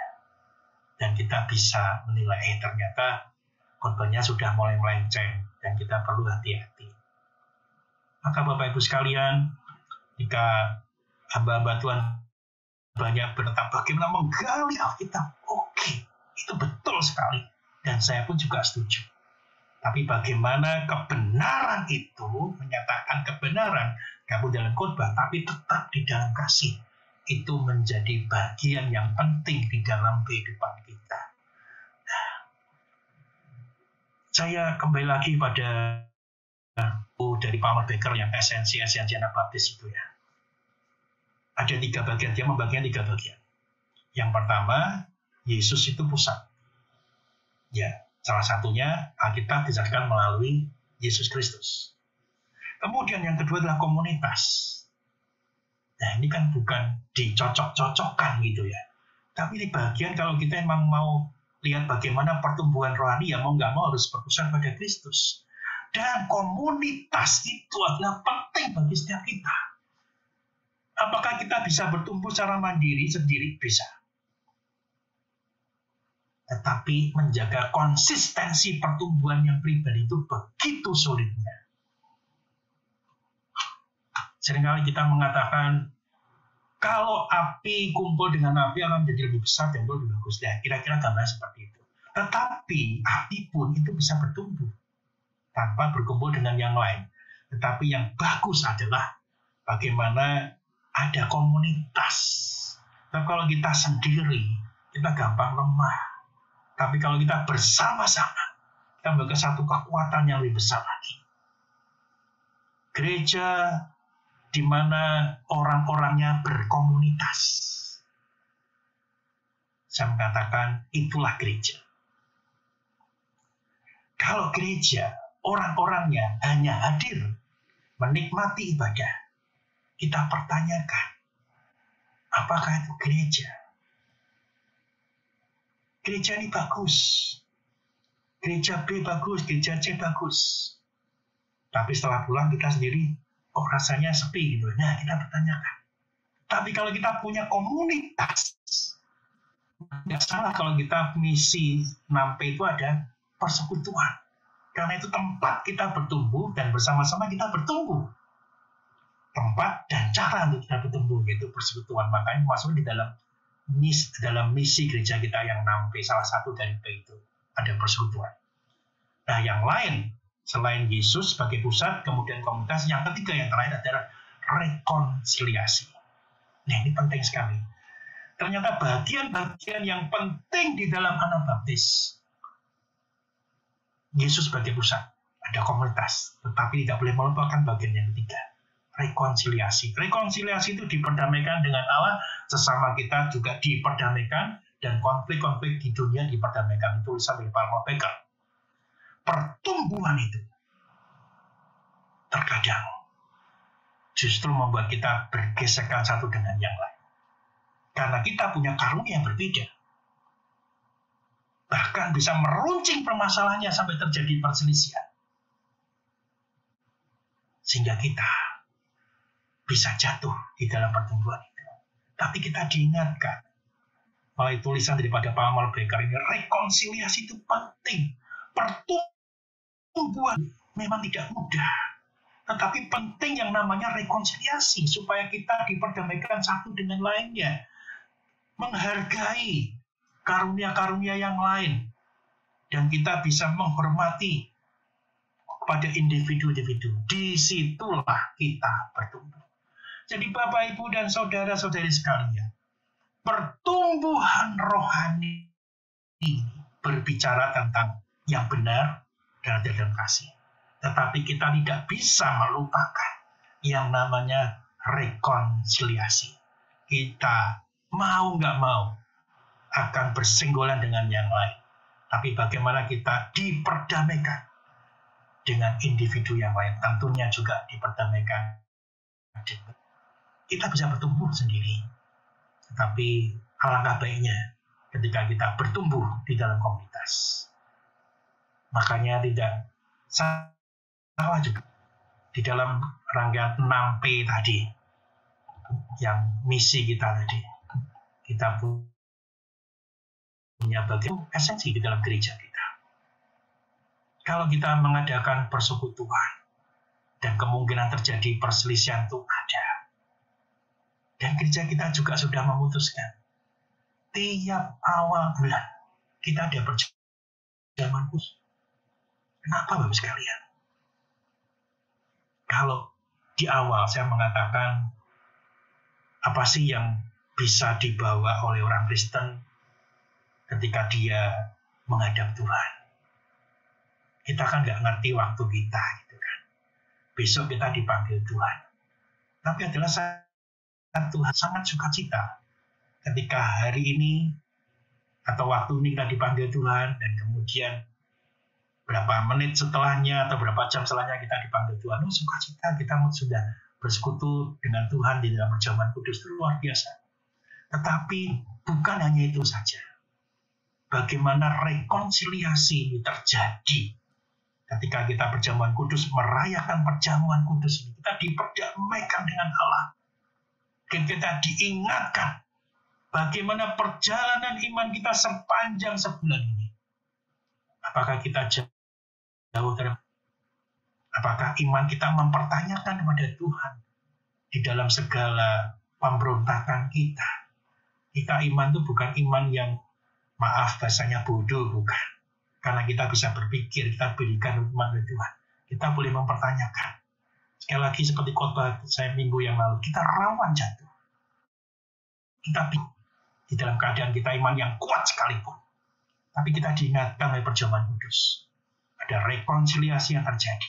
Kita diperdamaikan terus, dan kita diingatkan untuk kita melakukan hal-hal yang baik dengan Tuhan.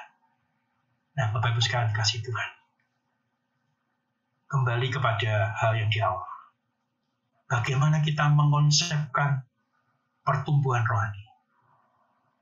Tingkat pertumbuhan yang sesuai, Alkitab mengatakan seperti itu. Jadi kalau tingkat pertumbuhan yang sesuai, itu bukan kita membandingkan satu dengan yang lainnya. Ada individu-individu kita yang bisa terus bertumbuh. Dan sekali lagi itu sulit untuk memberikan satu definisi yang tepat. Tetapi pertumbuhan itu akan bisa kita lihat dengan jelas. Berlalunya dengan waktu. Berlalunya dengan waktu. Kalau kita sudah mengkonsepkan tentang pertumbuhan perjalanan transformasi gereja kita sampai dengan 2029. Sederhana saya mengatakan seperti ini. Tahun depan, yang bersama-sama membaca Gema, kita sudah menyelesaikan satu Alkitab kita bersama-sama. Itu yang bersama-sama ya. Dari Keluaran nanti balik sampai Kejadian pasal 50, itu kita udah satu kali baca Alkitab. Apakah itu bukan pertumbuhan? Ya tetap aja itu naik pertumbuhan. Kita sudah membaca Alkitab penuh. Ketika kita berdoa bersama-sama dalam pedati, bukan masalah doa yang dijawab saja, tapi ketika kita bersama-sama menaikkan doa kepada Tuhan, itu pertumbuhan. Karena kita meletakkannya kepada Tuhan dan kita mengarahkannya pada Tuhan. Sekali lagi, ini hal yang sangat sulit untuk dinilai. Tapi bukan kita nggak bisa menilai. Bisa.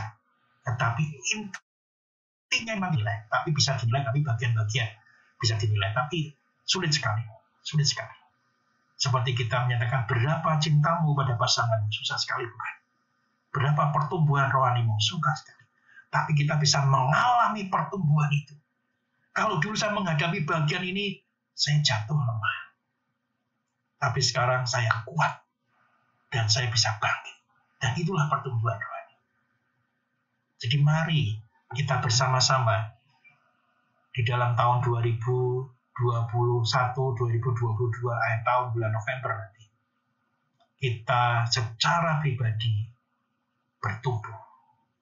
Nah, Bapak sekalian, konsepnya sudah jelas, kita sudah paparkan semuanya. Dan mari kita bersama-sama bertumbuh. Nanti di tiap akhir daripada penutupan ini, kita bisa menilai kita. Kita menilai diri kita sendiri. Dan kita bisa menilai gereja kita. Apakah gereja kita bertumbuh? Kalau belum bertumbuh, ya mari kita bertumbuh. Dan kalau pertumbuhannya kita, masih perlu yang lain bertumbuh. Kan ini kan segala hal gitu kan. Ayo, sampaikan. Kita perlu bertumbuh di bagian ini. Tapi ingat, kita susah sekali bertumbuh dalam segala hal dan kita menutusan itu susah. Tapi ada 6P itu sangat bagus menolong kita. Dan yang kita diarahkan harus bertumbuh di bagian mana? Ya 6P tadi. Dengan tata nilai membaik. Kiranya kita semua diberkati dan mari kita bersama-sama bertumbuh di dalam iman kita kepada Tuhan yang tidak bisa ditawar-tawar lagi. Kita bertumbuh dalam pengetahuan yang benar. Kita bertumbuh dalam kedewasaan penuh. Dan kita bertumbuh dalam kepenuhan Kristus. Amin. Nah, Bapak-Ibu sekalian yang dikasihi Tuhan, tadi saya sudah sampaikan bahwasanya setiap minggu pertama di tiap bulan kita mengadakan perjamuan kudus. Hari ini adalah minggu pertama di bulan Maret. Kita akan mengadakan perjamuan kudus bersama-sama. Bapak Ibu, silakan yang sudah mempersiapkan roti dan anggur, kita siapkan roti di tangan kita. Bagi Bapak Ibu yang rotinya ada tulisannya, silakan dibaca terlebih dahulu.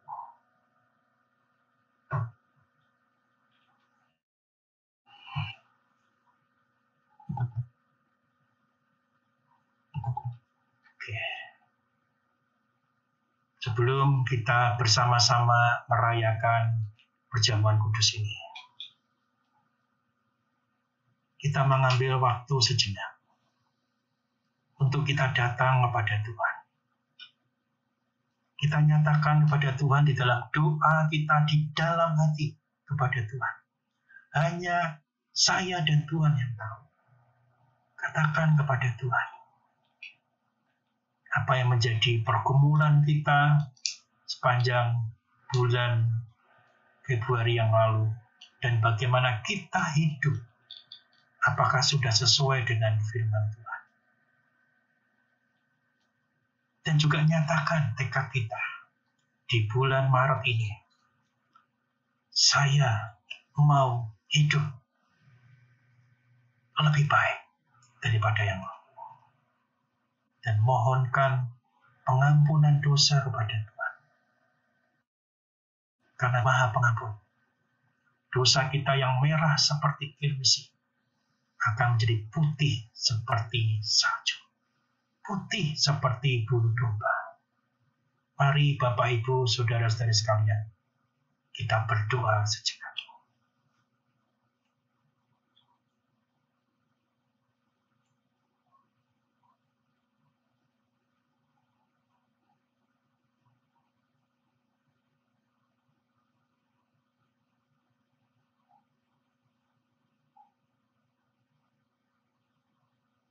Bapa di surga, Kau mendengar setiap seru doa kami. Yang terdalam, yang keluar dari diri kami. Dan hanya saya dan Engkau yang mengerti, Tuhan. Ya Tuhan, mengampuni setiap dosa kami. Meskipun orang tidak melihat, mengerti dosa kami. Tetapi Tuhan, mata Tuhan sungguh melihat. Pengetahuan Tuhan sungguh menjangkau kami. Sebab itu layakkan kami ya Tuhan, ketika kami mengikuti dan merayakan perjamuan kudus ini. Hanya kekudusan Tuhan yang ada dan bersama dengan kami. Kiranya perjamuan kudus ini juga seperti firman-Kan, bilur-bilur-Mu menyembuhkan dan menguatkan bagi setiap kami yang lemah. Ya Tuhan, menolong setiap kami ya Tuhan. Biarkan kami, iman kami, tetap berpaut, bersandar kepada Engkau saja. Berkati setiap kami dan layakkan setiap kami. Di dalam nama Tuhan Yesus Kristus kami berdoa. Amin. Mari kita angkat roti di tangan kita. Firman Tuhan berkata, sebab apa yang telah kuteruskan kepadamu telah kuterima dari Tuhan, yaitu bahwa Tuhan Yesus pada bahkan mengambil roti, dan sudah itu ia mengucap syukur atasnya, ia memecah-mecahkannya dan berkata, inilah tubuhku yang diserahkan bagi kamu, perbuatlah ini menjadi peringatan akan aku.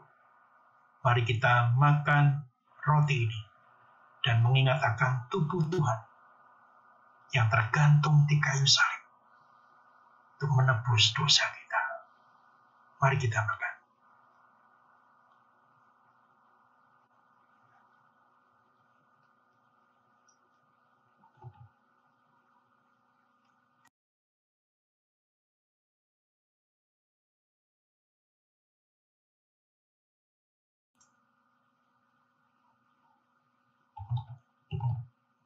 Mari kita angkat cawan di tangan kita. Demikian juga yang mengambil cawan sudah makan lalu berkata, cawan adalah perjanjian baru yang dimeteraikan oleh darahku. Perbuatlah ini setiap kali kamu meminumnya menjadi peringatan akan aku. Mari kita minum cawan ini dan mengingat akan darah Kristus yang tercurah di kayu salib untuk menebus dosa setiap kita. Mari kita minum cawan ini.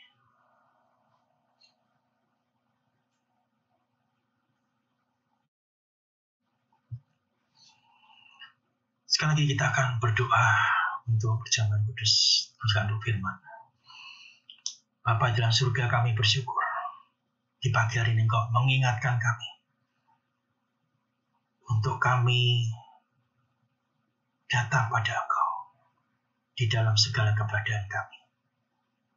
Kami bersyukur punya Allah yang sungguh-sungguh mengasihi kami. Bukan karena Engkau memberikan sesuatu barang kepada kami, tapi lebih daripada itu Tuhan. Engkau memberikan dirimu untuk kami. Mati bagi kami, seorang pendosa. Betapa mulianya kasih-Mu pada kami. Dan kami menerima anugerah yang besar itu. Kami boleh menjalani hidup kami. Kami terus bertumbuh kerohanian kami. Kami mau berakar kuat di dalam Engkau. Dan kami mau berbuah-buah juga di dalam Engkau. Berkati setiap kami ya Tuhan. Dan melalui perjamuan kudus ini, kami terus diingatkan. Engkau Allah yang mengasihi kami. Dan di bulan depan, biar kami boleh bersama-sama juga merayakan dan memperingati akan kematian-Mu di kayu salib. Sekali juga kebangkitan-Mu dari kematian. Beri kami ambil bagian. Mengambil bagian-bagian kami di dalam persiapan Prapaskah ini. Hari ini adalah minggu pertama Prapaskah. Kiranya kami mempersiapkan diri kami lebih baik. Yang 40 hari ke depan, dimulai tanggal 2 Maret yang lalu. Kami mempersiapkan hati kami, pikiran kami, terarah pada Engkau. Kami mau berbagi. Kami mau berpantang ataupun berpuasa. Dan kami mau berdoa sungguh-sungguh lebih baik dan lebih baik lagi ya Tuhan. Kiranya memberkati setiap upaya kami ya Tuhan. Setiap upaya di mana kami ingin merasakan pertumbuhan sekaligus kebergantungan pada Engkau. Bila tahun ini 2022 kami boleh memperingati, merayakan kematian-Mu di kayu salib dan kebangkitan dengan lebih kuat lagi. Karena kami bersandar pada Engkau. Di dalam segala kehinaan kami, kehampaan kami sebagai manusia. Kiranya Engkau yang dimuliakan dengan segala persiapan yang kami lakukan. Bukan untuk kami berbangga karena kami bisa masa Prapaskah ini. Tetapi semuanya untuk kemuliaan nama-Mu saja. Di dalam nama Tuhan Yesus Kristus, Allah yang hidup, Allah yang mengasihi kami, dan Allah yang memberi pertumbuhan, kami berdoa. Amin. Waktu selanjutnya saya serahkan pada Dr. Gigi Monica beserta keluarga yang memimpin ibadah kita. Dipersilakan Bu Moni. Ya, Bapak Ibu, kita semua sudah menerima sakramen perjamuan kudus. Perjamuan kudus itu diberikan untuk orang-orang yang sudah menerima Tuhan Yesus sebagai Tuhan dan Juru Selamat dan sudah dibaptis. Itu menandakan bahwa kita semua orang-orang yang sudah menerima perjamuan kudus adalah orang-orang yang sudah dewasa secara rohani. Pagi ini kita diingatkan Tuhan dari firman Tuhan bahwa kita harus bertumbuh secara rohani. Mari setiap hari kita terus ingat bahwa hidup kita sejak menerima Yesus harus berubah. Kita bukan menjadi manusia lama, tapi kita menjadi manusia baru. Mari kita terus sebelum pulang kita akan nyanyikan lagu ini dan kita ingat bahwa sejak ku terima Yesus hidupku diubahkan.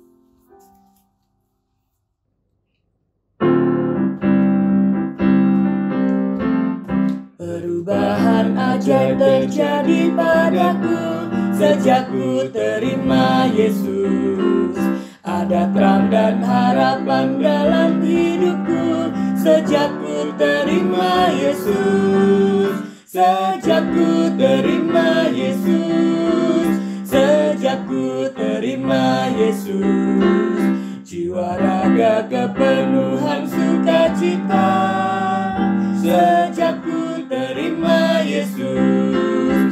Jalan dosa dan gelap telah ku tinggalkan sejak ku terima Yesus. Dosaku hilanglah, aku disucikan sejak ku terima Yesus. Sejak ku terima Yesus. Sejak ku terima Yesus. Jiwa raga kepenuhan sukacita sejak ku terima Yesus. Ketiga, sekarang dan harapan dan selamatku penuh sejak ku terima Yesus. Aku tak bimbang, hatiku tetap teguh sejak ku terima Yesus. Sejak ku terima Yesus. Sejak ku terima Yesus. Jiwa raga kepenuhan sukacita sejak ku terima Yesus. Sejak ku terima Yesus. Sejak ku terima Yesus. Jiwa raga kepenuhan sukacita sejak ku terima Yesus. Saya serahkan kembali kepada Bapak Edi. Sebagai jemaat Kristen yang ingin meneladani Kristus, mari kita bersama-sama mengikrarkan komitmen kemuridan. Kami bersaksi bahwa tidak seorang pun dapat sungguh-sungguh mengenal Kristus, kecuali ia yang mengikutinya setiap hari dalam kehidupan. Dan sebagai bagian dari gereja yang am, marilah bersama-sama dengan gereja-gereja di sepanjang segala abad dan tempat, kita mengikrarkan pengakuan iman rasuli. Aku percaya kepada Allah, Bapa yang Maha Kuasa, Khalik langit dan bumi, dan kepada Yesus Kristus anaknya yang tunggal Tuhan kita, yang dikandung daripada Roh Kudus, lahir dari anak darah Maria, yang menderita sengsara di bawah pemerintahan Pontius Pilatus, disalibkan, mati dan dikuburkan, turun ke alam maut. Pada hari yang ketiga, bangkit pula dari antara orang mati, naik ke surga, duduk di sebelah kanan Allah, Bapa yang Maha Kuasa. Dan dari sana ia akan datang kembali untuk menghakimi orang yang hidup dan yang mati. Aku percaya kepada Roh Kudus, gereja yang kudus dan am, persekutuan orang kudus, pengampunan dosa, kebangkitan orang mati, dan hidup yang kekal. Amin. Jemaat yang dikasihi dan mengasihi Tuhan, arahkanlah hatimu pada Tuhan dan terimalah berkat yang datangnya daripada Tuhan. Tuhan memberkati engkau dan melindungi engkau. Tuhan menyinari engkau dengan wajah-Nya dan memberi engkau kasih karunia. Tuhan menghadapkan wajah-Nya kepadamu dan memberi engkau damai sejahtera. Amin. Kita pujikan kepada Allah dipuji.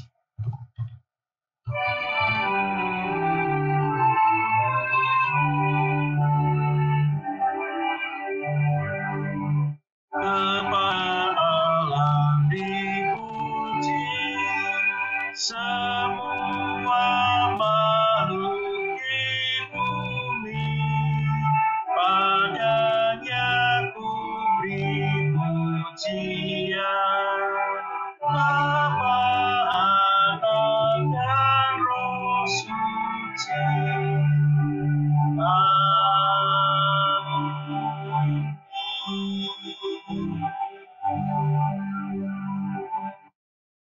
Coba silakan mengambil waktu teduh. Tuhan memberkati.